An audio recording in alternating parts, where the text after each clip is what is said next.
Hi students, அனைவருக்கும் வணக்கம். நான் முதலில் என்ன பார்க்க போகிறோம் அப்படின்னா 12th ஸ்டாண்டர்ட் பாட்டனி ஒரு குவார்டர்லி எக்ஸாம்ஸ்க்கான 50 days study plan question paper தான் பார்க்க போகிறோம். ஸோ அதுக்கு முன்னாடி நீங்கள் என்ன நம்ம சேனலை சப்ஸ்கிரைப் பண்ணாமல் தான் சப்ஸ்கிரைப் பண்ணுறேங்க. பியூர் சயின்ஸ் ஸ்டூடெண்ட்ஸ் வந்தீங்கன்னா ஒரு லைக் அண்ட் கமெண்ட் பண்ணுறேங்க. இது வந்து பாட்டனி சரிங்களா, பியூர் சயின்ஸ் புக்கிலேருந்து பேஜ் வைஸாக நீங்கள் இதை பார்த்தாலே தெரியும். இங்கே பார்த்தீங்கன்னா நமக்கு வந்து பேஜ் வைஸ் கொஸ்டினும் கொடுத்துருக்கோம். ஒவ்வொரு நாளைக்கும் எவ்வளோ கொஷின்ஸ் வந்து கொடுக்கலாம், ப்ளஸ் வந்து எந்த சாப்டர் அப்படின்னு சொல்லிட்டு கொடுத்துருக்கோம். ஸோ நீங்கள் வந்து pure science Tamil medium students வந்தீங்கன்னா இந்த கொஷினை யூஸ் பண்ணி படிங்க. சப்போஸ் வந்து இங்கிலீஷ் மீடியமாக இருந்தீங்கன்னா English medium and bio botany Tamil medium students அது எல்லாமே ப்ரிப்பேர் பண்ணிகிட்ருக்கோம். கொஞ்சம் டைம் ஒரு 1 or 2 டேஸில் நான் உங்களுக்கு வந்து அப்டேட் பண்ணிடுறேன். அது வரைக்கும் நீங்கள் இந்த கொஷின்ஸ் வந்து யூஸ் பண்ணி பாருங்கள். பயோ பாட்னி தமிழ் மீடியம் ஸ்டூடெண்ட்ஸாக இருந்தாலும் சரி, இந்த கொஷின்ஸ் எல்லாமே சேம் தான் சரிங்களா. டே 1க்கான கொஷின் பாருங்கள், கிட்டத்தட்ட ஒரு 10 கொஷின். அதில் 2 மார்க்கு 3 மார்க்ஸு எல்லாமே மிங்கிளாகி தான் வரும் சரிங்களா. பேஜ் வைஸாக என்னென்ன கொஷின்ஸ்னு கொடுத்துருக்கோம். ஸோ இங்கே பேஜ் நம்பர் அப்படிங்கிறது பியூர் சயின்ஸ் பாட்னி புக்கில் இருக்கக்கூடிய பேஜ் நம்பர். பயாலஜிக்கும் மோஸ்ட்லி இதே பேஜ் நம்பர்ஸ் தான் இருக்கும். ஏன்னா லெசன் லாஸ்ட்டில் தான் ஒரு சில கண்டென்ட் எக்ஸ்ட்ரா ஆட் ஆகும் சரிங்களா. நடுவில் வந்து பார்த்திங்கன்னா அந்த பொறி இயங்குமுறை ஒரு 3 மெத்தட் இருக்குது, அது மட்டும் ஒரு பேஜஸ் மாறும். பயாலஜிக்கு நான் ரெடி பண்ணிட்டேன்னா அதையும் உங்களுக்கு வந்து கொடுக்குறேன். இதோட பிடிஎஃப் வேணும் அப்படின்னா ப்ராசஸ் வந்து முடிஞ்ச பிறகு நான் உங்களுக்கு வந்து ஷேர் பண்ணுறேன். ஏன்னா அதில் ஒரு சில கொஷின்ஸ் இன்னும் ஆட் பண்ணாமல் இருக்குது சரிங்களா.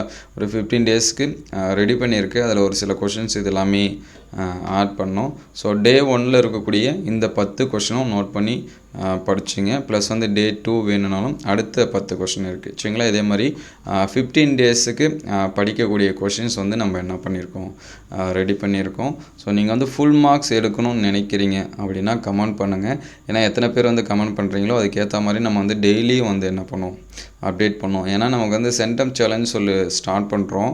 அதை நிறைய ஸ்டூடெண்ட்ஸ் வந்து பார்த்தாலும் லைக் பண்ணுறதில்ல, அல்லது இது எல்லாமே எந்த அளவுக்கு ஹெல்ப்ஃபுல்லாக இருக்குது அப்படின்னு சொல்லிட்டு கமெண்ட் பண்ணுறதில்ல சரிங்களா. நீங்கள் அந்த மாதிரிலாம் சொன்னால் தான் கொஞ்சம் மோட்டிவேஷனாக இருக்கும். பரவாயில்ல, நிறையா ஸ்டூடெண்ட்ஸ் பார்க்குறாங்க, நம்ம வந்து கண்டினியூ பண்ணுவோம். ஏன்னா இதை எடுக்கிறதே சாதாரண இல்லை, டைம் எஃபோர்ட் சரிங்களா. ஸ்கூல் போயிட்டு ஒர்க் பண்ணிவிட்டு திருப்பி வர கிடைக்கக்கூடிய டைமில் ரிலாக்ஸ் பண்ணுறது கூட டைம் இல்லாமல் இதெல்லாமே ப்ரிப்பேர் பண்ணுற மாதிரி இருக்கும். ஸோ இதெல்லாமே நீங்கள் யூஸ் பண்ணணும்.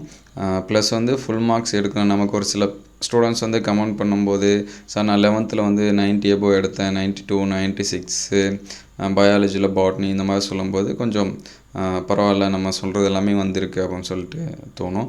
ஸோ அதுவும் இதே மாதிரி தான். இந்த இயரில் இது எல்லாமே படிச்சிங்க. ஃபஸ்ட்டு 5 லெசனில் என்ன மாதிரியான எக்ஸாம்ஸ் வந்து கேட்பாங்களோ சரிங்களா, எந்த மாதிரியான கொஷின் வந்து கேட்பாங்களோ அந்த மாதிரியான கொஷின் தான் கொடுத்துருக்கு. ஸோ எனக்கு வந்து டெய்லியும் வந்து படிக்கணும் அப்படின்னு சொல்லிட்டு ஒரு சில ஸ்டூடெண்ட்ஸ் எல்லாமே கொஷின்ஸும் கேட்டிருக்காங்க.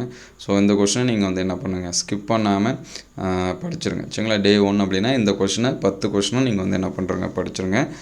இல்லை சார் என்னால் நான் வந்து ஒரு கம்மியாக படிக்கணும், ஒரு 70 மார்க்குக்கு பார்த்திங்கன்னா ஒரு 50 அல்லது 60 இல்லை 40 இவ்வளோ மார்க்ஸ் போகணும் அப்படின்னா நம்ம லெசன் வைஸாக முக்கியமான கொஷினை அப்டேட் பண்ணியிருக்கோம் சரிங்களா. நீங்கள் அந்த கொஷின் பேப்பரையாவது யூஸ் பண்ணி படிச்சிருங்க. இல்லை சார் நான் வந்து ஃபுல் மார்க்ஸ் தான் எடுக்கணும்னு நினைக்கிறேன் அப்படின்னா நீங்கள் ஒவ்வொரு நாளைக்கும் 10 கொஷின்ஸ் வந்து படித்தாலே போதும் சரிங்களா. 2 மார்க்கு 3 மார்க் அண்ட் 5 மார்க்ஸ் வந்து மிங்கிளாக இருக்கும். இதில் ஃபஸ்ட்டு 10மே பார்த்திங்கன்னா மோஸ்ட்லி 3 மார்க்ஸ் தான். நெக்ஸ்ட்டு 10 கொஷினில் பார்த்தீங்கன்னா 5 மார்க்ஸ் இது எல்லாமே இருக்குது. ஸோ நீங்கள் வந்து டே 1 and 2 கொஷினை வந்து நோட் பண்ணி வச்சிங்க. அடுத்தடுத்த கொஷின் வந்து நான் ரெடி பண்ணி அதை ப்ரிப்பேர் பண்ணி உங்களுக்கு வந்து பிடிஎஃபாகவும் ஷேர் பண்ணுறேன். இதை ஸ்க்ரீன்ஷாட் எடுத்து வச்சிங்க. நீங்கள் எந்தளவுக்கு லைக் பண்ணுறீங்களோ ஒரு அப்படின்னா தான் நம்ம வந்து அதை கண்டினியூவாக ஃபாலோ பண்ணுறதுக்கும் ஹெல்ப்ஃபுல்லாக இருக்கும். ஸோ அடுத்தடுத்த பாட்டு வேணும் அப்படின்னா அதை கமெண்ட் பண்ணுங்கள். இது எந்தளவுக்கு உங்களுக்கு ஹெல்ப்ஃபுல்லாக இருக்குது அப்படின்னு சொல்லிட்டு பாருங்கள் சரிங்களா. ஒரு சில ஸ்டூடெண்ட்ஸ் வந்து பேஜ் நம்பர் தெரியாமல் இருக்காங்க அப்படின்னு சொல்லிட்டு அவங்களுக்கு பேஜ் நம்பர் முதற்கொண்டு நம்ம வந்து கொடுத்துருக்கோம். ஸோ பயோ பாட்னி கொஞ்சம் சேஞ்சஸ் ஆகும். பயோ பாட்னியில் ஒரு சில கொஷின் வராமலே இருக்கும். ஸோ அது எல்லாமே நம்ம வந்து ரிமூவ் பண்ணிவிட்டு உங்களுக்கும் தனியாக வந்து என்ன பண்ணுறேன், அப்டேட் பண்ணுறேன். ஸோ இந்த கொஷின்ஸ் எல்லாமே எந்த அளவுக்கு ஹெல்ப்ஃபுல்லாக இருக்குது அப்படின்னு சொல்லிட்டு கமெண்ட் பண்ணுங்கள். இது சாப்டர் 1ல் இருக்கக்கூடிய கொஷின் சரிங்களா. குவார்ட்டர்லி எக்ஸாம்ஸ்க்குள்ள பப்ளிக் எக்ஸாம்ஸ் வரைக்குமே நீங்கள் இதெல்லாமே படித்தா போதும். இதை மட்டுமே திருப்பி திருப்பி படித்தா போதுமானதாக இருக்கும் சரிங்களா. நம்ம அப்லோட் பண்ண கொஷினை பார்த்துட்டு நீங்கள் மிட்டம் எழுதியிருந்தீங்க அப்படின்னா மிட்டமுக்கு எவ்வளோ கொஷின்ஸ் வந்து எவ்வளோ மார்க்ஸ் வந்து எடுத்தீங்க அப்படிங்கிறத வந்து கமெண்ட் பண்ணுங்கள். டே 2க்கான வீடியோஸும் இதிலே இருக்குது. ஸோ டே 1 and 2 இதே யூஸ் பண்ணி படிங்க. அடுத்தடுத்த வீடியோவில் மீதி இருக்கக்கூடிய கொஷினை வந்து கம்ப்ளீட் பண்ணிவிட்டு நான் உங்களுக்கு வந்து ஷேர் பண்ணுறேன். இது எந்த அளவுக்கு ஹெல்ப்ஃபுல்லாக இருக்குது அப்படின்னு சொல்லிட்டு கமெண்ட் பண்ணுங்கள். ஸோ வந்து ஹெல்ப்ஃபுல்லாக இருந்துச்சு அப்படின்னா உங்கள் நண்பருக்கு ஷேர் பண்ணுங்கள். ஸோ எந்த அளவுக்கு ஹெல்ப்ஃபுல்லாக இருக்குது அப்படிங்கிறதையும் கமெண்ட் பண்ணுங்கள். தேங்க்யூ ஃபார் வாட்சிங்.